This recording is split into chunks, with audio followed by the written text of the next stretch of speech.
Hey, what's up? It's Wick for Xiaomify, and today we're looking at the all-new Redmi Note 9 Pro. I'm actually the first to have a look at the global version, which is a little bit different than the one you might have seen already. But is it any good? Well, let's find out. Let's go.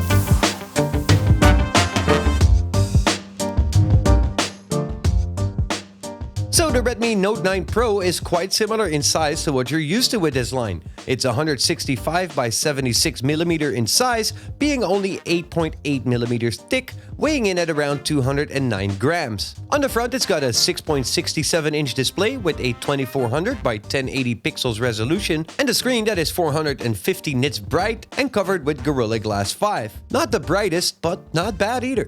On the front, you'll find a 16-megapixel selfie camera in that little dot on the top of the phone.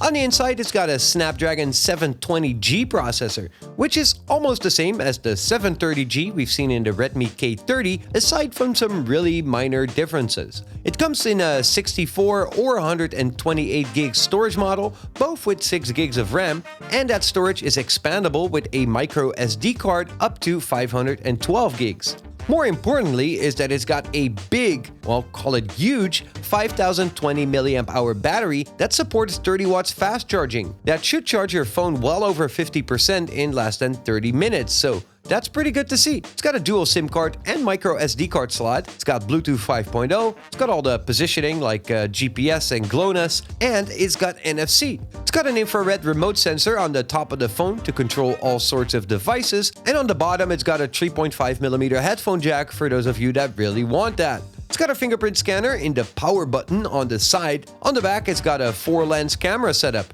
with a 64-megapixel main camera, 8-megapixel ultra-wide-angle lens, a 5-megapixel macro camera, and a 2-megapixel depth sensor for portrait photos. It shoots 4K video of up to 30 frames per second and HD video up to 60 frames per second. So it does have some pretty interesting specs for a mid-tier level smartphone. But how is it? Well, first of all, it feels good. I like the hand feel. And especially that little cutout for the power button with the fingerprint scanner is very nice. And it seems to work very well, actually. The phone runs MIUI 11, the latest version of Xiaomi's Android-based operating system, and it's got all the features that you'll find on all the other phones running MIUI, so in that regard, it does feel like any other Xiaomi phone. As it's a global version, it comes with all the Google apps pre-installed, like Google Play, Chrome, and all the others. It's got a bunch of pre-installed apps like Facebook, Netflix, and some games you might want to get rid of right away. I've installed a bunch of apps myself, like Adobe Lightroom, which did quite well. And I've been playing some PUBG, which it could handle just fine as well. So more importantly, how is that camera? Well, the camera is actually pretty good for this level phone. Especially the 64-megapixel main camera works well.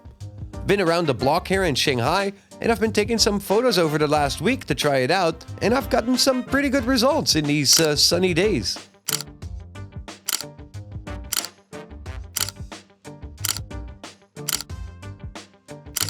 At night, it doesn't perform that well. These pictures are not the best that we've seen, but we've got to consider the price of this phone here as well. Interior shots in the evening, with not that much light, do come out a bit better. And also this one here in the restaurant comes out quite okay. The ultra-wide-angle lens is pretty nice. It's got a very nice and wide angle, and really gives that wide-angle perspective and distortion that I personally do kind of like. It's quite a bit lower in resolution, but some of the photos did come out looking quite well. The macro lens is okay. I mean, if you have enough light, you can make some pretty artistic close-up shots, as you can get up to 2 centimeters close to the subject. The video is, again, not all the best, but it's not that bad. I've taken some shots indoor and on the balcony with it, and I mean, it's not all that bad.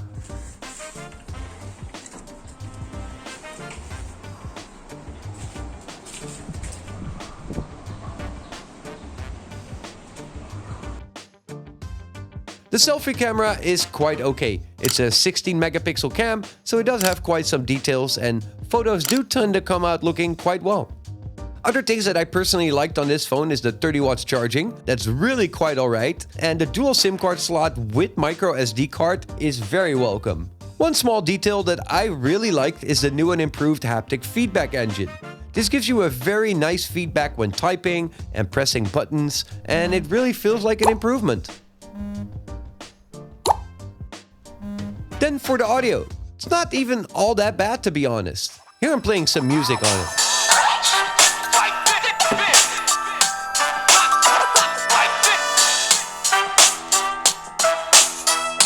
It's quite loud, not the best sound ever, but it's really not disappointing. The internal microphone does come out quite well. This is a voice clip that I've recorded using the internal mic. Hey, what's up? It's Wick for xiaomify, and this is what I sound like through the Redmi Note 9 Pro. Let's go. Again, it actually came out surprisingly well. So then, what is so different on the Redmi Note 9 Pro Global compared to the one that you might have already seen? Well, first the camera is upgraded on the global model from a 48 megapixel on the model in markets like India to 64 megapixels on the global model. The maximum charging speed is upgraded from 18 watts to support 30 watts, which is really quite a difference. Also, the RAM is 6 gigs on both models, as it is 4 gigs on the 64 gig model in India.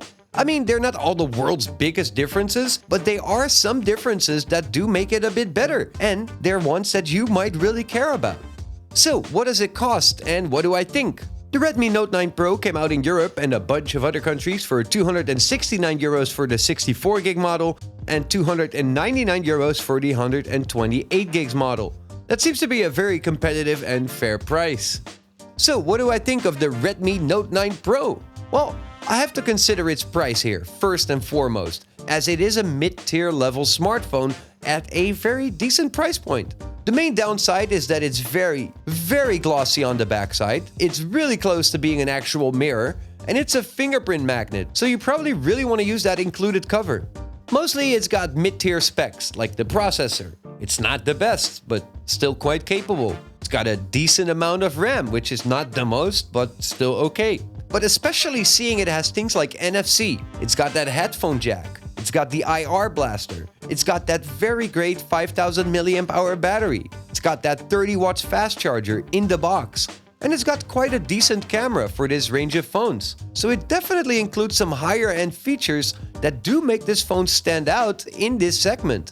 So if you're looking for a phone for a smaller budget, the Redmi Note 9 Pro is one to look out for, especially if you care about things like NFC, expandable storage, a headphone jack, and something pretty cool like that IR blaster. This is definitely one to consider. So that's it for the Redmi Note 9 Pro, Redmi's mid-tier level smartphone that does offer a few competitive features. What do you guys think of the Redmi Note 9 Pro? Is it worth its price? And would you be looking to get one when it starts shipping? Let me know down here in the comment section what your thoughts are. And if you're not subscribed to the channel yet, know that you probably should, because I'm doing a lot of videos about products from Xiaomi and the Xiaomi ecosystem right here on the Xiaomify channel. As always, thank you guys for watching, and I hope to see y'all soon. Peace!